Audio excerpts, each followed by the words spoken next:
El Valle del Roncal es el territorio más oriental del Pirineo navarro. Sus habitantes exhiben privilegios de nobleza anteriores al siglo X. Hoy está formado por los pueblos de Ustarroz, Isaba, Urzainqui, Garde, Roncal, Vidangos y Burgui. Llegó a contar con 8 villas. La octava fue Navarzato, cerca del Roncal, que todavía en 1321 contaba con 2 vecinos y su parroquia.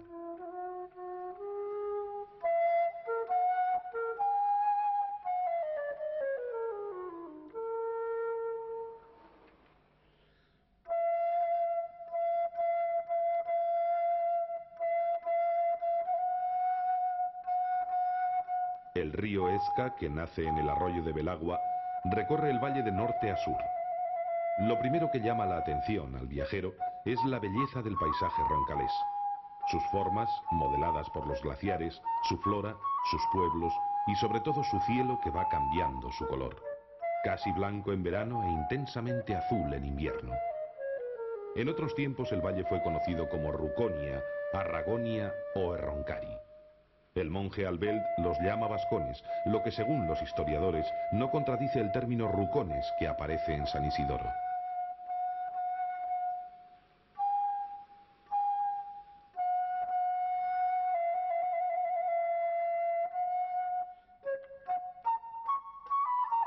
La casa roncalesa, de la que se conservan algunas muestras con sus ventanas románico-ojivales en su ajímez, son por lo general consistentes, amplias y bastante cómodas.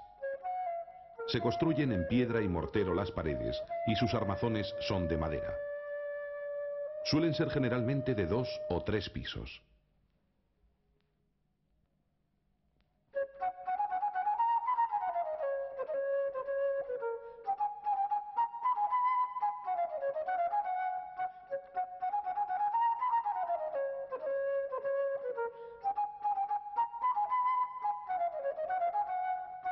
La habitación más importante de la casa es el hogar.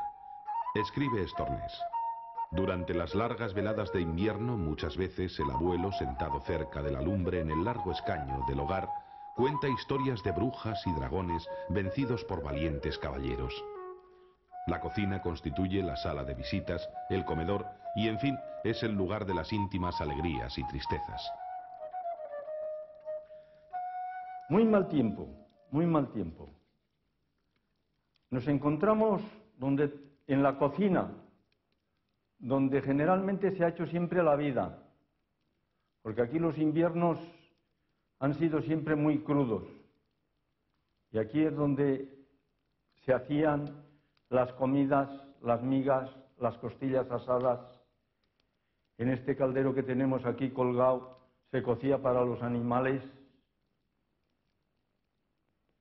Y aquí pasábamos muchas horas, porque de aquí había que ir a la cama, que era donde únicamente se podía estar. El plato típico de aquí, pues eran las migas. Las patatas con sebo, guisadas con sebo, era otro plato muy típico de aquí. La sopa de ajo, era otro plato muy típico de aquí. El ajuarriero, también era un plato muy típico de aquí, sin decir pues eso, que las costillas, el que las podía comprar, pues también ha sido un plato muy fuerte de aquí. Pero antiguamente, a la mañana por regla general eran las migas. Levantarse, dar de comer a los animales y después hacer las migas, almorzar. Y como es un plato tan fuerte, pues hay quien después se iba ya para todo el día. Con el que iba a la madera, se iba para todo el día a la madera, con aquel plato fuerte que había comido.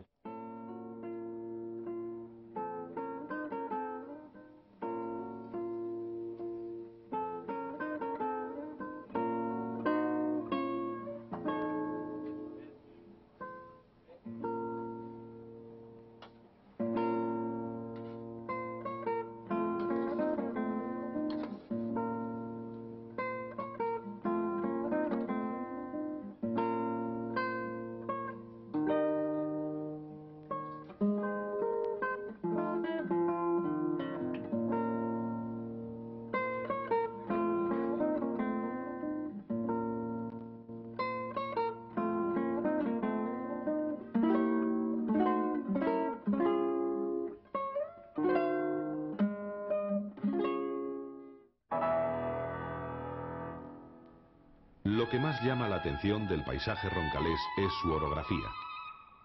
Su marcado carácter montañoso viene configurado por las fuertes pendientes de sus laderas, la presencia de innumerables picos, de los que aproximadamente una quincena superan los 2000 metros, y la ausencia de zonas llanas, de las que solo dos adquieren cierta extensión: el fondo del valle de Belagua y la depresión de Burgui.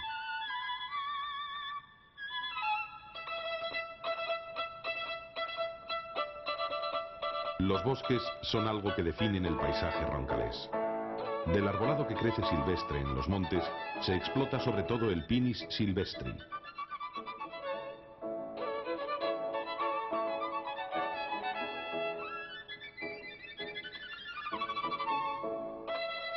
El avellano se emplea para la confección de las almadías. También se dan otras variedades como el roble, el boj, los acebos, fresnos, encinas.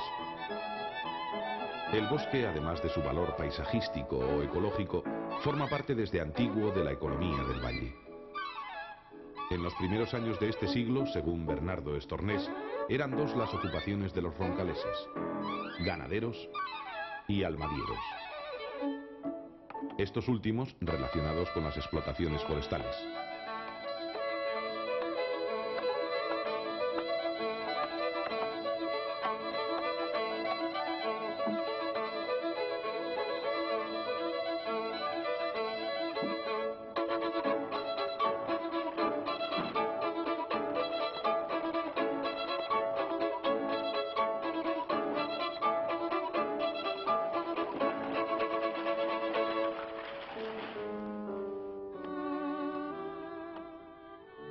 Antes se cortaban grandes cantidades de pino, se descortezaban y limpiaban de ramas, se clasificaban en tamaños y finalmente se taladraban por los extremos, se ataban unos a otros por medio de varas de avellano retorcidas para que así dispuestos formaran los tramos y de la unión de estos las almadías.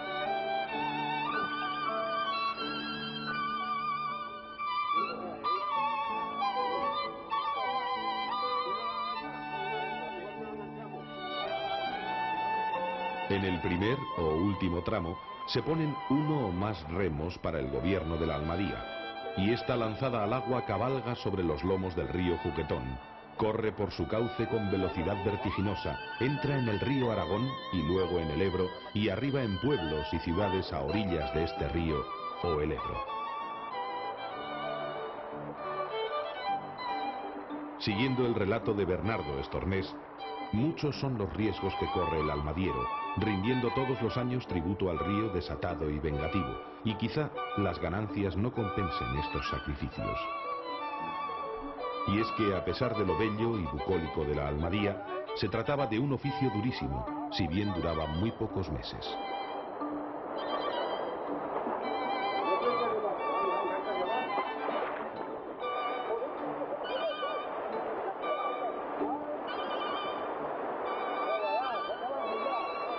Los almadieros debían ser hombres de gran fortaleza física, que en ocasiones debían desencallar la balsa a fuerza de músculos, amantes de la aventura y con ganas de ver mundo. El riesgo era muy elevado, especialmente en las foces, rápidos, puentes y recodos, teniendo en cuenta que la almadía es una nave que puede ser dirigida, pero no frenada. Si el almadiero caía al agua y quedaba bajo la balsa, no podía salir a flote. A pesar de ello, al paso de las almadías, los niños del Roncal solían gritarles: almadiero, quinquillero, mucha bolsa y poco dinero. Las almadías surcan el Esca desde la Edad Media, pero hasta 1750 solían ser aragonesas, de mercaderes de Hecho y Ansó. Es entre 1750 y 1950 cuando se desarrolla la tradición almadiera roncalesa. El tráfico se realizaba en meses de aguas altas, de abril a junio. Este sistema de transporte fluvial se mantuvo hasta que se construyó el embalse de Yesa y el progreso agilizó el transporte por carretera.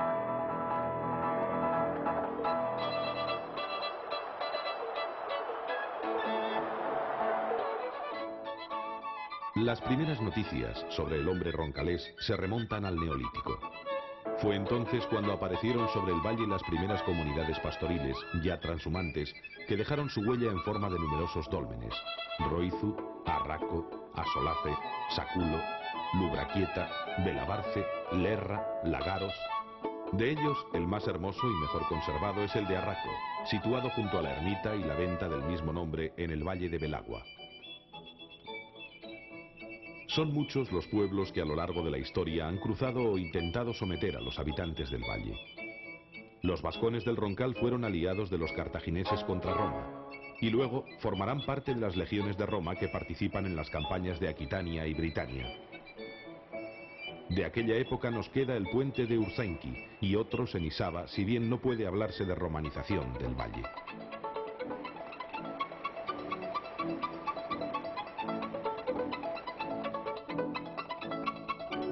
Según se cuenta, Eneco Arista estableció su corte o al menos ennobleció la villa de Isaba. Su hijo, García Ximénez, fue coronado en el año 716 en una cueva de la Peña Escaurre.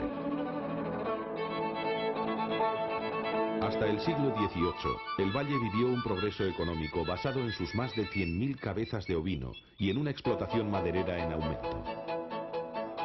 La Guerra de la Independencia destruyó en buena medida el progreso y bienestar del valle. Los franceses llevaron a cabo varias expediciones de castigo que culminaron con la destrucción casi total de Isaba en 1813.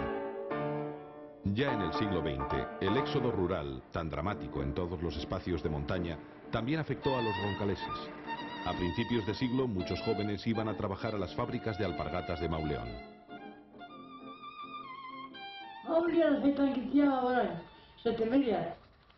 Centra.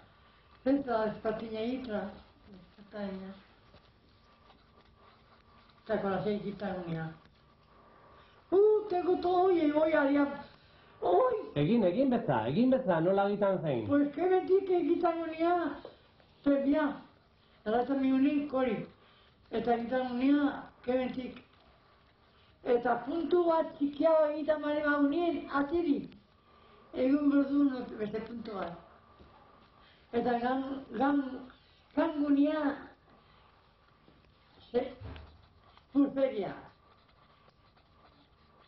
Eta amate bat, puntien kontatako, eta ez bali bat dagoen, eramantzan zaio izan bestea. Allá colada, la cola, poníamos.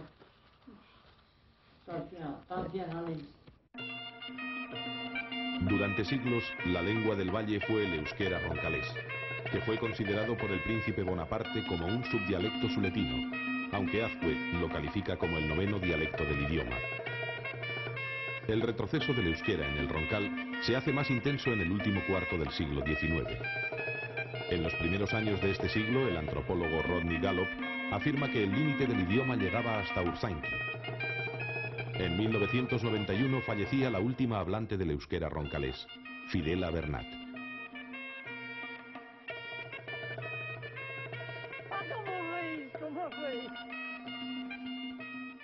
Egiten zeia etxen, euskaraz.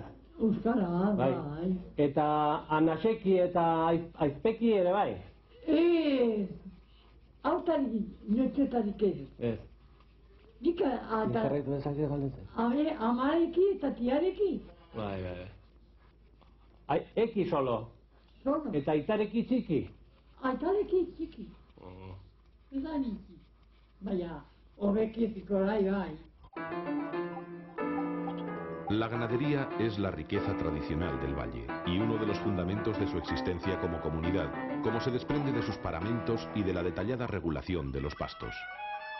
Se apoyó dentro del valle en los pastos subalpinos de los puertos y de los bosques de las laderas, en su mayoría comunales del valle o de los municipios, y en las fincas particulares grabadas por el derecho de pastos una vez levantadas las cosechas.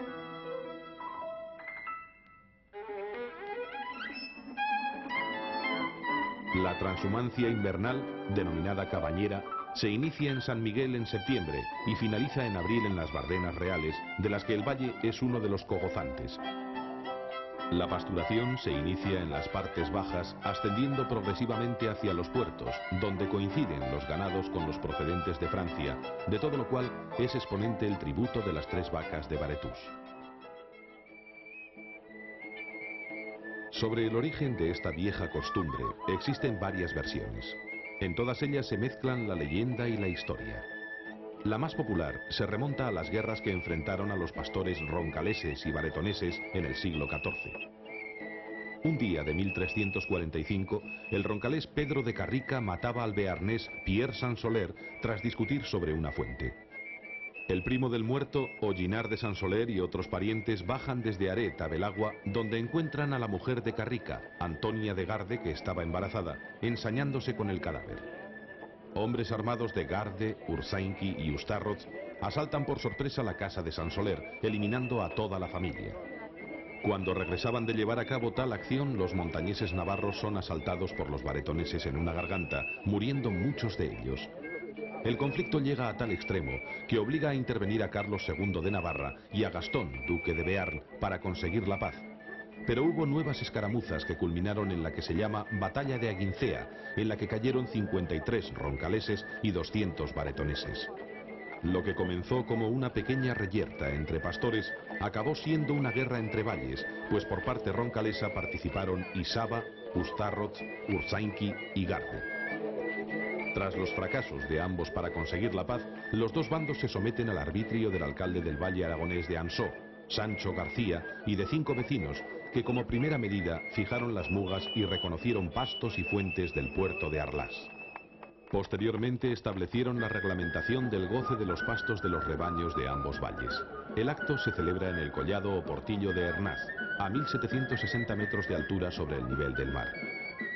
A la vista del Pico de Lani o Auñamendi, en la antigua muga de la Piedra de San Martín. Allí existe un mugarri de 1858, con la inscripción en bearnés Pesteban, Pax Taban, paz en adelante. El tributo tiene todo un ritual, mantenido durante 600 años. Hay algunos incidentes y excepciones.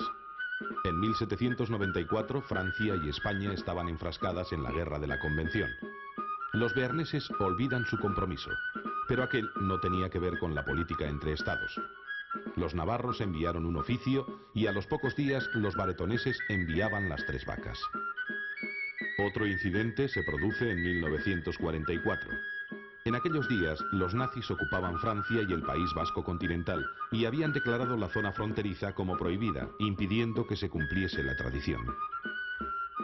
Sin embargo, fueron pagando las vacas atrasadas, si bien los navarros, en atención de las circunstancias que habían padecido sus vecinos durante algún tiempo, les perdonaron la 3ª vaca. El acto comienza con la llegada al lugar de los alcaldes de los valles de Baretús y Roncal. En otros tiempos la cosa era bien diferente. Las autoridades que debían estar presentes en la ceremonia pernoctaban el 12 en la histórica venta de Arraco. Al salir el sol, remontaban los puertos con bueno o mal tiempo, camino de la zona elevada del Larra. El roncalés es el alcalde de Isaba, que va acompañado del secretario y de otros miembros del concejo.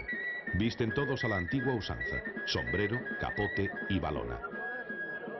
¿Venís dispuestos a pagar el tributo de las 3 vacas como en años anteriores? ¿Venís dispuestos a pagar el tributo de las 3 vacas como en años anteriores? ¿Venís dispuestos a pagar el tributo de las 3 vacas como en años anteriores? Sí, señor. Tras la serie de preguntas y respuestas, los munícipes colocan sus manos unas sobre otras. El último en hacerlo es el alcalde de Isaba como máxima autoridad. Tras estrecharse las manos, el pacto es sellado con la vara del alcalde.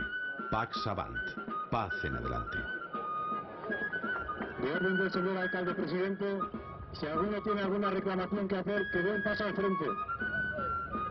De orden del señor alcalde presidente, si alguno tiene alguna reclamación que hacer, que dé un paso al frente. De orden del señor alcalde presidente, si alguno tiene alguna reclamación que hacer, que dé un paso al frente.